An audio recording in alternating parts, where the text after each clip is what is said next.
नमस्कार दोस्तों। आज वास्तु में हम पूर्व दिशा की बात करेंगे। पूर्व दिशा वास्तु के अंदर बहुत महत्व रखती है। पूर्व दिशा का जो मालिक है वो सूर्य है। जैसा कि सभी जानते हैं कि सूर्य पूर्व दिशा में ही उदित होता है और जैसे ही सूर्य का उदय होता है वैसे ही सारी सोई हुई ऊर्जाएं जग जाती है। तो जो भीतर की हमारी ऊर्जा है और जो बाहर की ऊर्जा है, आप दोनों ऊर्जाओं का कहने का मतलब है, एक हमारी आध्यात्मिक ऊर्जा है, एक हमारी शारीरिक ऊर्जा है। तो दोनों ऊर्जाओं को जागृत करने के लिए वास्तु में पूर्व दिशा अगर आपकी परफेक्ट होगी, अगर सही होगी, तो आपको इन दोनों ऊर्जाओं को जागृत करने में बहुत सहायता मिलेगी। आपने देखा होगा कि जब भी कोई व्यक्ति शुभ कार्य करता है, जैसे मान लीजिए कि कभी किसी की पूजा करनी होती है, तो पंडित उनको हमेशा पूर्व दिशा की ओर मुँह करके बिठाते हैं। कहीं बाहर जाना होता है, कोई यात्रा पे जाना होता है, तो जो तिलक होता है वो भी पूर्व दिशा की तरफ करके उसका तिलक लगाया जाता है। बच्चे अगर पूर्व दिशा की तरफ मुख करके अगर पढ़ते हैं तो उनकी याददाश्त मजबूत होती है, उनकी जो ग्रैस्पिंग जो पावर है उसके अंदर बहुत वृद्धि होती है, बहुत अच्छी उनकी ग्रैस्पिंग पावर हो जाती है। आईक्यू उनकी बहुत अच्छी बनती है। किसी भी चीज़ को समझने के लिए उनको बहुत ज़्यादा मशक्क़त करने की ज़रूरत नहीं पड़ती, इमीडिएट उनकी समझ में आ जाता है। तो ये कमाल पूर्व दिशा का है।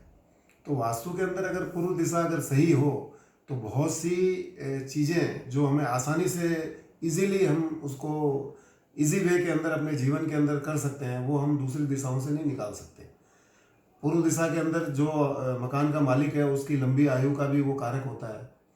अगर पूर्व दिशा अच्छी हो घर के अंदर तो मकान मालिक की जो व्यक्ति जिस घर में रह रहा है उसकी आयु के अंदर भी उसको, आयु का मतलब क्या है? आयु का मतलब है कि वहाँ से जो ऊर्जा मिलती है उसके शरीर को स्वस्थ रखती है, तो उसकी आयु और उसकी ज़्यादा स्ट्रॉन्ग रहती है, बढ़ती है। दूसरी सबसे बड़ी बात है कि सूर्य को पूर्व दिशा का मालिक कहा गया है। आपकी कुंडली में अगर सूर्य अगर मजबूत हुआ, अगर सूर्य अगर उच्च का होता है, तो आप ये निश्चित मानिए कि आप जिस घर में आप रहेंगे वहाँ पूर्व दिशा आपकी अच्छी मिलेगी आपको। ये एक कॉम्बिनेशन है। अगर आपका ग्रह मजबूत है, आपका कुंडली में ग्रह अच्छा है सूर्य, तो आपको लकीली ऐसे घर में आप जाएंगे ऑटोमेटिक कि आपको वहाँ पूर्व दिशा आपको अच्छी मिलेगी। अगर कुंडली में आपका सूर्य ठीक नहीं है, अगर वो नीच का है या कुछ इस तरह से मैलेफिक प्लेनेटों के साथ बैठा है, तो आप जिस घर में रह रहे हैं वहाँ पूर्व दिशा से रिलेटेड आपको कहीं ना कहीं कोई परेशानी होती रहेगी। क्योंकि वास्तु और ज्योतिष ये कोई दो नहीं है, ये एक ही है। हम कुंडली देख के ये जान सकते हैं कि आपको किस तरह का मकान मिलेगा, किस तरह की दिशाओं के अंदर आपको ज़्यादा बेनिफिट रहेगा, कैसा रहेगा, आपकी कौन सी दिशा के अंदर कहाँ कहाँ क्या कमियाँ हैं, ये कुंडली देखकर भी बहुत कुछ जाना जा सकता है।